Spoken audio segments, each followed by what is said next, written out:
included at the very end has many, many more detailed observations or recommendations, but we just thought we'd highlight the big ones here. Let's talk about the building envelope. And here, this slide focuses on thermal and energy performance, something that we're increasingly focused on in the state.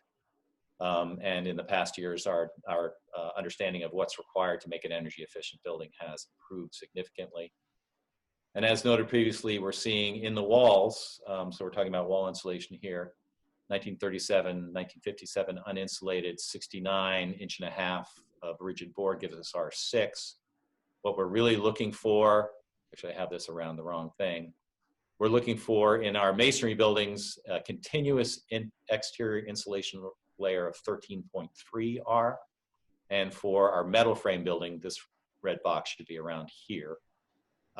Either we have exterior insulation of R13, or we have 7.5 continuous insulation on the outside and R13 at the interior between bats and so forth. So this is a lot of detail, but the overall take from this is that any renovations or revitalization to the school should really consider bringing the exterior envelope up closer to our current codes. And this is also true of the roof.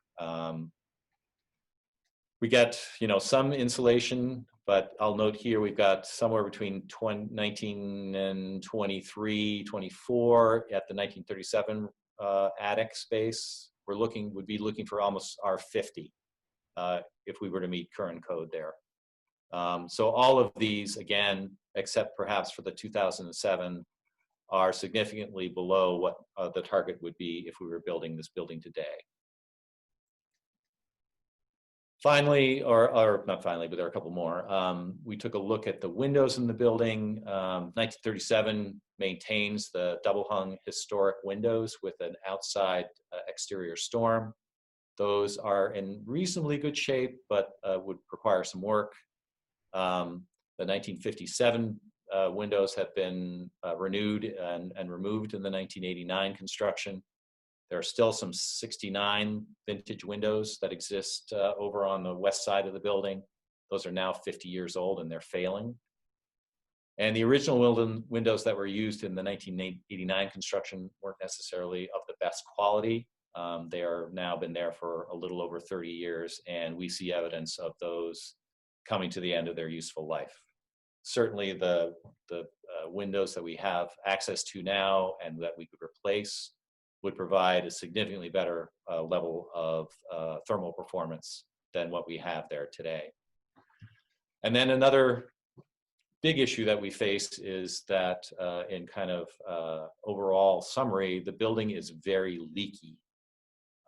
Essentially, air moves pretty freely between the exterior and the interior of the building.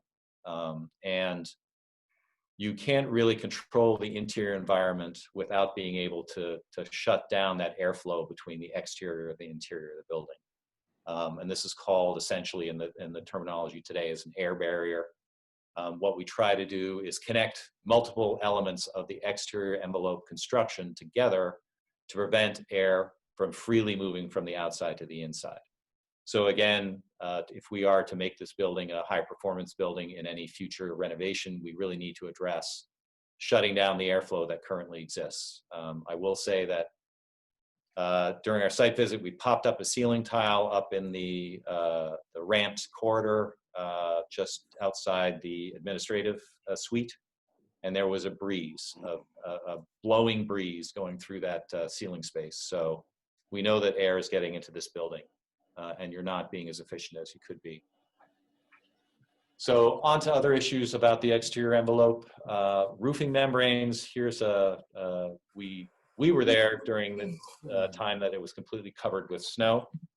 And so we really couldn't get a view, but we did use this to get a sense of what's there. And we do know that there have been replacements to the original roofs. We did touch base with Palmieri Roofing, and they were going to get back to me. I have not heard yet, but these ballasted areas of membrane roof are newer, here, and here. This is all EPDM rubber roofing that's been replaced later. And there is significant we'll see this later, areas of leaking in the building, particularly right here in the 1957 building, at the junction between the 1989 construction and the 1957. But we do see evidence of various places throughout the school where the roofing has failed in the past. We're not sure how current that is. We would like to have Palmieri Roofing or another professional roofer take a look, give us all the information about what's been replaced recently, what the warranties are, and the condition, their understanding of the conditions of the roofs up there. So here's some, what we see within the building. Again, I mentioned right at that junction, that stair that has a junction between the 1989 two-story construction and the 1957 north wall, clear evidence of penetration of water. This is in the 1989 Area 4 classroom addition.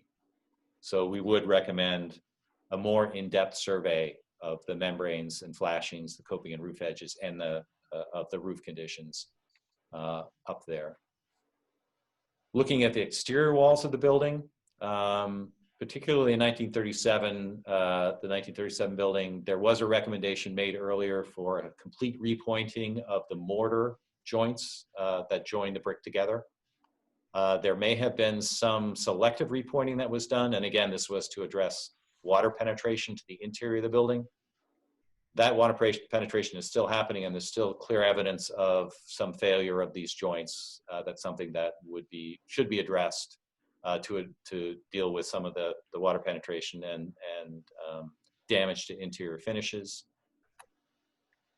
We also see, already mentioned, but these are some close-up photos of what's going on up at that chimney up on the upper roof. And then foundation cracking that we've already talked about as well in the structural area. But it's not just at 1937. We see the cracking of the CMU at 57, 69, and 89. We also see foundation cracking at 37 and 69. And then, as would be expected of a building of this age, there has been some failure of control joints at the exterior of the building. You can see here, this should be a sealant joint with backer rod that's disappeared. So you're getting the migration of water into the cavity behind the brick because those joints have failed. And that is a pretty universal condition around the building, even into your 1989 construction.